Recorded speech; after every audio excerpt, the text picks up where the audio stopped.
October 11th, 1867. A sod house 11 miles southeast of Beatrice, Nebraska Territory. One candle. A bed made of corn husks under a canvas sheet. The sheet has been soaked and wrung and put back twice. Her name is Martha Farnsworth. She is 23 years old. She has been in labor for 19 hours. Her husband left on horseback just after dawn to fetch the doctor.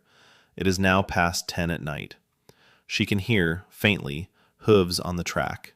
The doctor is coming. That is the problem. Here is what the history books leave out. The story you have been told about frontier medicine is that it was rough and brave and the best they could do. Men with bags riding through snow, women gritting their teeth. A hard life, hard choices, but everyone doing their honest best against the weight of the frontier. That story is a comfort. It is also a lie. Tonight, in this sod house, a doctor is going to arrive. He is going to do everything he was taught to do. He is going to be, by the standards of 1867 Nebraska Territory, competent. And he is going to kill her. Not with malice, not with neglect, with his hands. This is the story of one night, one woman, and one set of unwashed instruments. And it is the story of the 20-year delay that across the American frontier is estimated to have killed one mother in every 30 births. Before we get to the doctor, you need to understand Martha. Martha and John Farnsworth came out to Nebraska Territory in the spring of 1865. They were married the previous fall in Ohio. He was 26, she was 21. They filed a homestead claim under the Act of 1862, paid their $18, and built a sod house on a quarter section of prairie.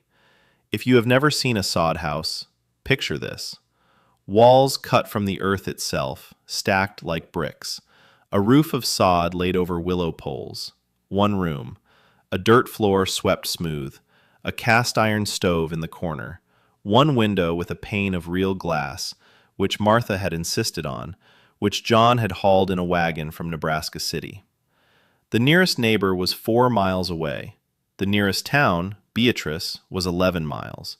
The nearest doctor, such as he was, lived in Beatrice. A hard 4-hour ride in good weather, longer in October. Martha became pregnant in January of 1867. She had no mother on the prairie, no sister, no aunt.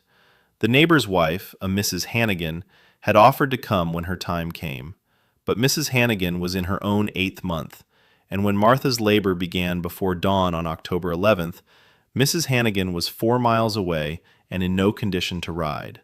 So John saddled his horse. He kissed his wife on the forehead. He told her he would be back by dark with Dr. Boyd, and he rode.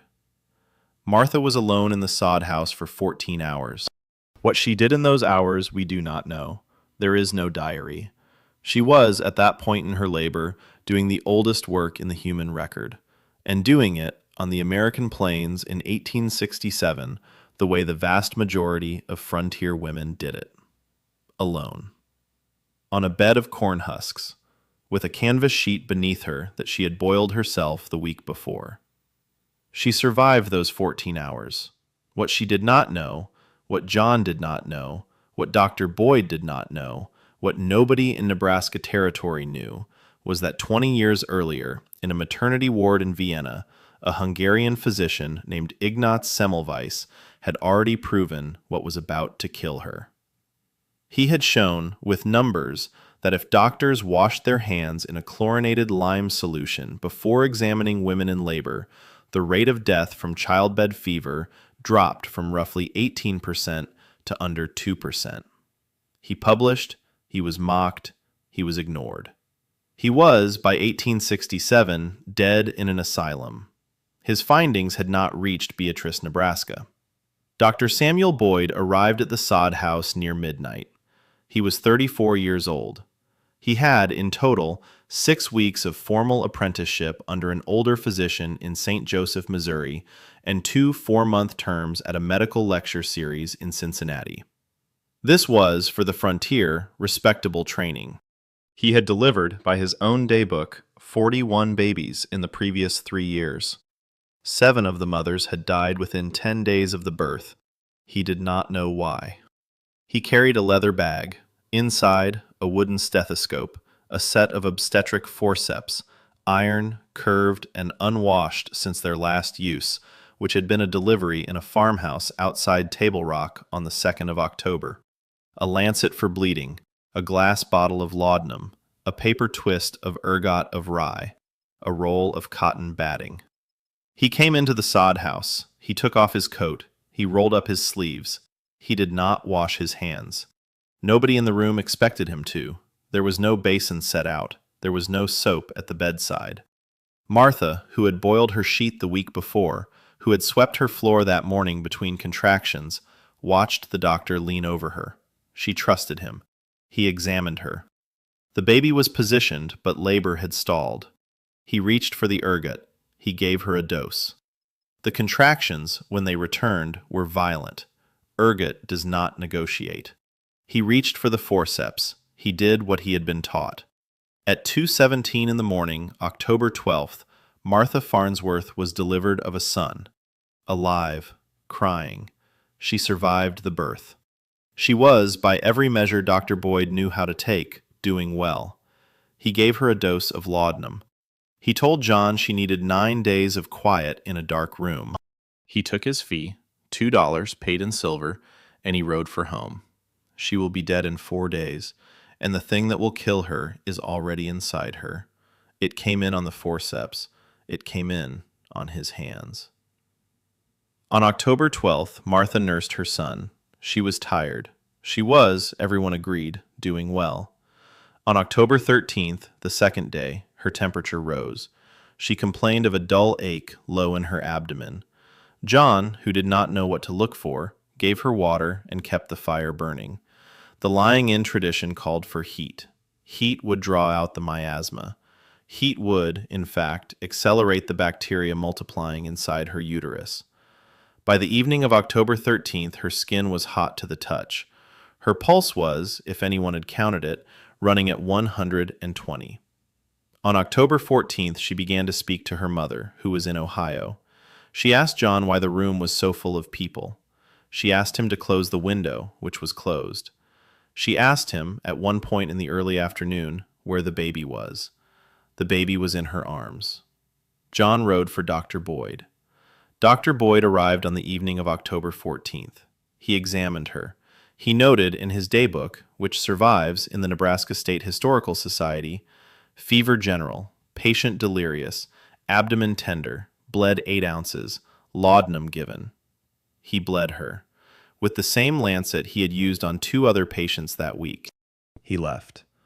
Martha Farnsworth died at 4:20 in the morning of October 15th, 1867. She had been a mother for 74 hours. Her son, whom they had named Thomas, survived her by 6 weeks. He was fed on cow's milk from a tin cup, which John warmed on the stove.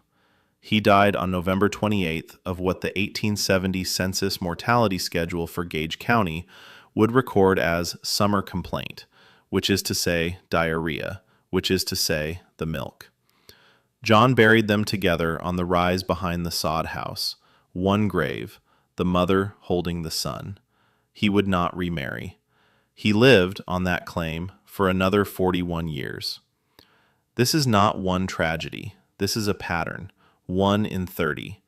That is the estimated rate of maternal death per birth in rural frontier America between 1850 and 1880, several times the rate in the eastern cities of the same period, many multiples of the rate in European hospitals that had begun, quietly, to adopt Semmelweis's hand-washing. The number is not an accident. It is a measurement of a delay. Ignaz Semmelweis proved the cause of childbed fever in 1847. Joseph Lister published the paper establishing antiseptic surgical practice in March of 1867, 7 months before Dr. Boyd walked into Martha Farnsworth's sod house with unwashed hands. The knowledge existed. It had not crossed the Atlantic. It had not crossed the Alleghenies. It had not crossed the Missouri River. It would not reach most frontier physicians for another decade, and in the sod houses for longer than that. Frontier medicine was not, in the end, a story of brave men doing their best against impossible odds. It was a story of a 20-year delay between what was known in Vienna and what was practiced in Beatrice. And the delay was measured on the American plains in women.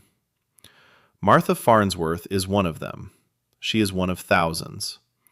The official story says the frontier was killed by Indians and outlaws and the weather. The truth is something else. The frontier was, for women, killed mostly by the people who came to help. Dr. Samuel Boyd practiced medicine for another 19 years. He died in 1886 of a stroke. He is buried in Wyuka Cemetery in Lincoln, Nebraska, beneath a granite marker that lists his dates and his profession. Martha Farnsworth's grave is unmarked. The rise behind the sod house is a wheat field now. The sod house is gone. The foundation stones were carted away in 1934 for a road cut. There is nothing there to visit. Just the wind, just the grass.